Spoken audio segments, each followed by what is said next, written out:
Emergency ద్వారా భారత రాజ్యాంగాన్ని అపహాస్యం చేసి 50 సంవత్సరాలు గడుస్తున్న సందర్భంగా దేశవ్యాప్తంగా ఆ రోజును గుర్తు చేస్తూ దానికి వ్యతిరేకంగా పోరాటం చేసినటువంటి అనేక మంది నాయకుల్ని భారతీయ జనతా పార్టీ శ్రేణులు ఎంతో మంది అమరులైనటువంటి ప్రజాస్వామ్యం కాపాడడం కోసం ముందంజటువంటి వారిని నివారణ అర్పిస్తూ 1975 జూన్ 25 భారతదేశంలో ఒక చీకటి రోజు. ఆ రోజు అప్పటి ప్రధానమంత్రిగా ఉన్నటువంటి ఇందిరాగాంధీ గారు తన పదవిని కాపాడుకోవడం కోసం ప్రజాస్వామ్యాన్ని కూలి చేసినటువంటి సంగతి నేను గుర్తు చేస్తా ఉన్నాను. మీకు తెలుసు, ఆ రోజు ఒక నియంతల గతంలో ఈ దేశాన్ని పాలించినటువంటి మొఘల్ రాజులు బ్రిటిష్ పాలకుల్ని మించినటువంటి నియంతగా ఇందిరాగాంధీ ఆ రోజు బిహేవ్ చేసినటువంటి సంగతి మీకు తెలుసు.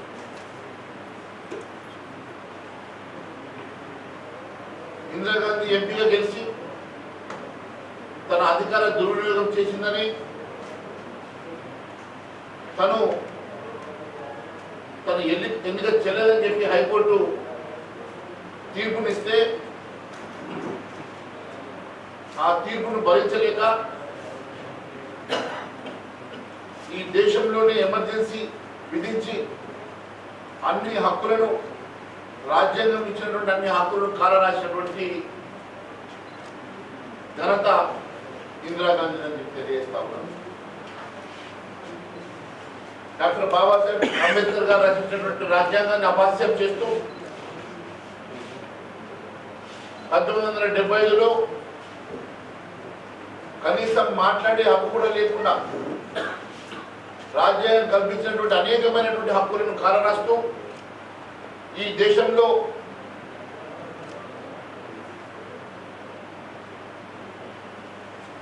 ప్రజాస్వామ్యం అంటే 3 స్తంభాలు ఉన్నటువంటి అడ్మినిస్ట్రేషన్, లెజిస్లేషన్, జ్యుడిషియరీ, ఈ 3 స్తంభాలను కూల్చి ప్రజాస్వామ్యం కూలీ చేసినటువంటి సంగతి నేను గుర్తు చేస్తా ఉన్నాను. పోనీ ఈ ఎమర్జెన్సీ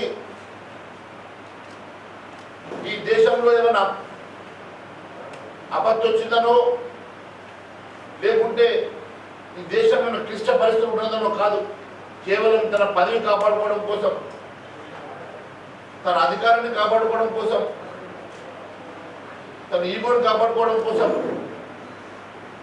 యావత్ దేశంలో ఎమర్జెన్సీ విధించి ఈ దేశంలో ఒక చీకటి రోజుని శాసించినటువంటి ఇందిరాగాంధీ చేసినటువంటి అనేకమైనటువంటి అంశాలు, యుద్ధం వలన తిరుగుబాటు వలన వచ్చేటువంటి ఇలాంటి ఆపత్తు కేవలం తన స్వార్థం కోసం ఈ ఎమర్జెన్సీ తీసుకొచ్చినటువంటి ఇందిరాగాంధీ పెట్టినటువంటి ఎమర్జెన్సీ నేటికి 50 సంవత్సరాలు పూర్తయితా ఉన్నాయి.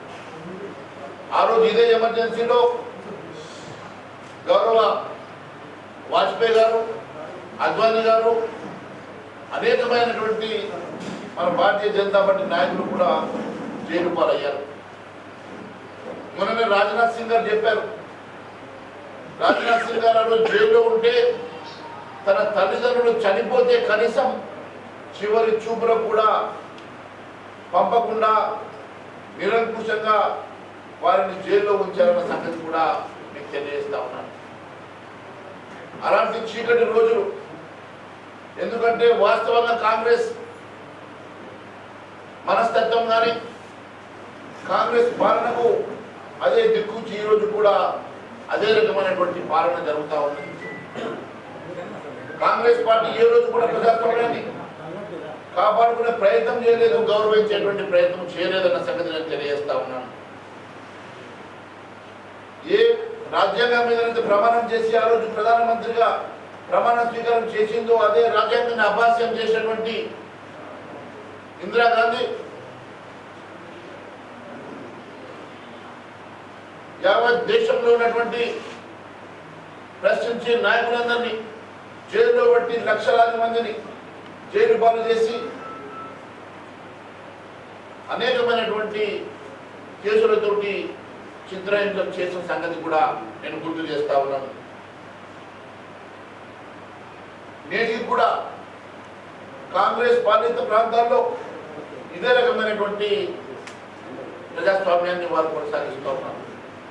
ఎందుకంటే ఎప్పుడైనా వారి నాయకత్వంలో ప్రజాస్వామ్యానికి విలువ ఉండదు, ప్రజాస్వామ్యాన్ని గౌరవించరు. ఈరోజు ఈ రాష్ట్రంలో ఏ రాష్ట్రంలో అయినా వారు పాలించేటువంటి రాష్ట్రాల్లో సామంతులు మాత్రమే పాలిస్తారు. వారు కేవలం ఢిల్లీకి మాత్రమే గులాములుగా పనిచేస్తారు.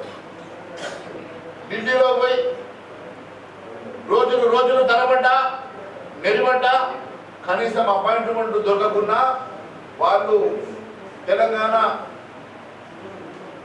ఆత్మాభిమానాన్ని ఆత్మ గౌరవాన్ని ఢిల్లీలో తాకట్టు పెట్టి రోజులు అపాయింట్మెంట్ల కోసం వేచి చూసినా కూడా అపాయింట్మెంట్ దొరకకున్నా వాళ్ళు సామంతులుగా ఇక్కడ బతకాల్సిందే. అది వాళ్ళ ప్రజాస్వామ్య పద్ధతి నేను తెలియజేస్తా ఉన్నాను. మీరు ఒక్కసారి చూడండి, గతంలో మీసా వంటి క్రూరమైనటువంటి చట్టాల ద్వారా కూడా ప్రయోగించి ఎంతో మంది నాయకులను చిత్రహింసలు చేసినటువంటి కాంగ్రెస్ పాలన నేటికి కూడా అలాంటి పాలనే అన్ని వారి పాలించేటువంటి రాష్ట్రాల్లో కొనసాగుతున్న సంగతి నేను తెలియజేస్తా ఉన్నాను. ఎందుకంటే ఈ దేశంలో వాళ్ళు రాసిందే చట్టం, వాళ్ళు చేసిందే చట్టం అన్నట్టుగా కేవలం అబద్ధాల పునాదుల మీదనే తప్పుడు హామీలు ఇస్తూ ప్రజల్ని మోసం చేయడమే, ఇచ్చిన హామీలు నెరవేర్చకపోవడమే వారికి తెలిసిన ప్రజాస్వామ్యం. ఈరోజు మీరు ఒకసారి చూస్తే కాంగ్రెస్ విధానం ఎట్లుంటుందంటే family first, party second, nation last. అదే బీజేపీ విధానం నేషన్ ఫస్ట్, పార్టీ సెకండ్, పదవులు లాస్ట్, కుటుంబం లీస్ట్. వారిది కేవలం కుటుంబ పాలన. ఆ రోజు ఎమర్జెన్సీ నుంచి ఈ రోజు వరకు కూడా ఇందిరాగాంధీ తర్వాత వారి కుటుంబానికి ప్రత్యేక చట్టం ఉన్నట్టు, ప్రత్యేక రాజ్యాంగం ఉన్నట్టు వారి కుటుంబమే ఈ రోజు కూడా ఇందిరాగాంధీ ఫిరోజ్ని పెళ్లి చేసుకున్నా, రాజీవ్ గాంధీ ఇటాలియన్ని పెళ్లి చేసుకున్నా, వీళ్ళందరూ కూడా ఆ ఫిరోజు ఇరాన్ దేశానికి చెందిన వాడైతే ఈమె సోనియా గాంధీ ఇటలీ. వీళ్ళ రాజ్యాంగము వీళ్ళ ఆలోచన ఎప్పుడు కూడా విదేశీ ఆలోచన, విదేశీ చట్టాలను గౌరవించినంత, విదేశీ ఆలోచన చేసినంత భారతదేశ సంస్కృతిని, భారతదేశ రాజ్యాంగాన్ని వీళ్ళు గౌరవించరు. ఈరోజు కూడా రాహుల్ గాంధీ, ప్రియాంక ధ్యాస అంతా వారి పూర్వీకులు చేసేటువంటి, పూర్వీకుల మీద ఉన్నటువంటి అభిమానము, పూర్వీకులకు చెందినటువంటి ఇరాన్ ఇటలీ గురించి వారి ఆలోచన ఉంటుంది తప్ప ఈ దేశం మీద వారి ఆలోచన ఉండదు. ఇప్పటికీ ఏదో సాధించినట్టు, ఏదో చేసినట్టు ఇంకా ఇందిరాగాంధీ పేర్లు, రాజీవ్ గాంధీ పేర్లు పెట్టుకునే ప్రయత్నం చేస్తారు. కేంద్ర ప్రభుత్వం ఇచ్చేటువంటి ఇళ్లను కూడా ఇందిరమ్మ ఇళ్ళని పెట్టుకుంటారు. ఏదో ఇందిరమ్మ సాధించినట్టు, దేశాన్ని ఏమో పెంచి పోషించినట్ల. వీరి ఆలోచన విధానం అంతా కూడా విదేశీ ఆలోచన, ఇటలీ ఆలోచన, ఇరాన్ ఆలోచన తప్ప మరొకటి కాదు అని చెప్పి నేను తెలియజేస్తా ఉన్నాను. మీరు ఒక్కసారి ఆలోచిస్తే తెలంగాణలో గతంలో ఫామ్ హౌస్ పాలన చేస్తే ఈరోజు రేవంత్ రెడ్డి ఢిల్లీ టూరింగ్ సీఎంగా మారింది. ఇప్పటి వరకు 46 సార్లు ఢిల్లీకి పోయి రాహుల్ గాంధీ అపాయింట్మెంట్ కోసం రోజులు మెలిపెడుతున్నా గాంధీ అపాయింట్మెంట్ దొరకక తిరిగి వస్తున్నటువంటి ముఖ్యమంత్రి రేవంత్ రెడ్డి గారు తెలంగాణ ఆత్మాభిమానాన్ని ఆత్మగౌరవాన్ని ఢిల్లీలో తాకట్టు పెడతా ఉన్నాడని చెప్పి తెలియజేస్తా ఉన్నాను. ఒక సామంత లెక్క ఢిల్లీకి సామంత లెక్క మాత్రమే పనిచేస్తా ఉన్నాడు. ఈరోజు తెలంగాణ అధికారం అంతా కూడా ఢిల్లీ చేతుల్లో రిమోట్ కంట్రోల్ నడుస్తున్నది. ఈయన పదవి తుమ్ముతే ఊసిపోయే ముక్కులాగా ఏ క్షణం ఏ అబద్ధం వస్తుందో అన్నట్టుగా ఉన్నన్ని రోజులు దొరికింది దొరికిన కాడికి దోచింది దోచిన కాడికి అన్నట్టుగా ముఖ్యమంత్రి మధుర పనితీరున్నది తప్ప ఈ రాష్ట్ర ప్రజల కోసం ఇచ్చిన హామీల గురించి ఇచ్చిన 6 గ్యారెంటీల గురించి ఆలోచించేటువంటి విధి విధానమే ఈ రాష్ట్రంలో కరువైందన్న సంగతి నేను తెలియజేస్తా ఉన్నాను. పూర్తిగా ఈ రాష్ట్రాన్ని గత ప్రభుత్వం అప్పుల పాలు చేస్తే ఇంకా మూలిగే నక్క మీద కాయపడ్డట్టుగా ఈ పరిస్థితి ఇంకా దిగజారుతూ ఉన్నది తప్ప పడే పరిస్థితి కనబడతలేదు. రాష్ట్ర ప్రజలంతా కూడా ఈ రాష్ట్రంలో డబుల్ ఇంజిన్ సర్కార్ వచ్చిన రోజే, భారతీయ జనతా పార్టీ అధికారం వచ్చిన రోజే మా బతుకును బాగుపడితే భారతీయ జనతా పార్టీ వైపు చూస్తున్నారు. కాంగ్రెస్ ఎమ్మెల్యేలు నాయకులు చెప్తా ఉన్నారు, ఊళ్ళలో తిరిగే పరిస్థితి లేదు, ఇచ్చిన హామీని నెరవేర్చక ఇబ్బంది పడుతున్నట్టు. ఏదో నిన్న మొన్న సంబరాలు చేస్తున్నారట. దేనికి సంబరాలు చేస్తున్నారో, గతంలో ఒక రైతు బంధు ముంచేసినందుక, లేకుంటే మొన్నటి సీజన్లో సగం మందికి రైతు బంధు ఎగవేసినందుక, లేక ఇదే చివరి రైతు బంధు తర్వాత మాకు పుట్ట కట్టుకుడు చేత కాదు, మేము పుట్టనే కట్టము, ఇదే చివరి రైతు బంధు అన్నట్టుగా వీడుకోలు వెళ్తున్నట్టుగా మీరు ఈ సంబరాలు చేస్తూ ఉన్నారు. అర్థం కావడం లేదు. ప్రతి 6 నెలలకు ఇవ్వాల్సినటువంటి రైతు బంధు వచ్చి 3 సీజన్లు 2 సీజన్లు ఎగ్గొట్టిరు. ఇయ్యలేమో సంబరాలు చేసుకుంటా ఉన్నారు. ప్రజలకు తెలుసు ఇవే చివరి రైతు బంధు కార్యక్రమం కాబట్టే మీరు సంబరాలు చేసుకుంటా ఉన్నారు. ఎందుకంటే ముఖ్యమంత్రి స్వయంగా అన్నాడు, ఇప్పటికెళ్ళి సంబరాలు కాదు, ఇవే చివరి సంబరాలు అని చెప్తా ఉన్నాడు. అంటే ఇవే చివరి రైతు బంధు అనేది చాలా స్పష్టంగా చెప్తా ఉన్నాడు. వీళ్ళు కేవలం ఇచ్చిన హామీలు సంక్షేమ కార్యక్రమాలు ఎగ్గొట్టడానికి మాత్రమే వీళ్ళు క్యాబినెట్ మీటింగ్లలో చర్చ చేస్తున్నారు తప్ప వీళ్ళు ఈ రాష్ట్ర ప్రయోజనాల కోసం, ఈ రాష్ట్రంలో అభివృద్ధి కార్యక్రమాల కోసం ఆలోచన చేస్తే ఏ ఒక్క ఆలోచన కూడా వీళ్ళు చేస్తలేరన్న సంగతి నేను తెలియజేస్తా ఉన్నాను.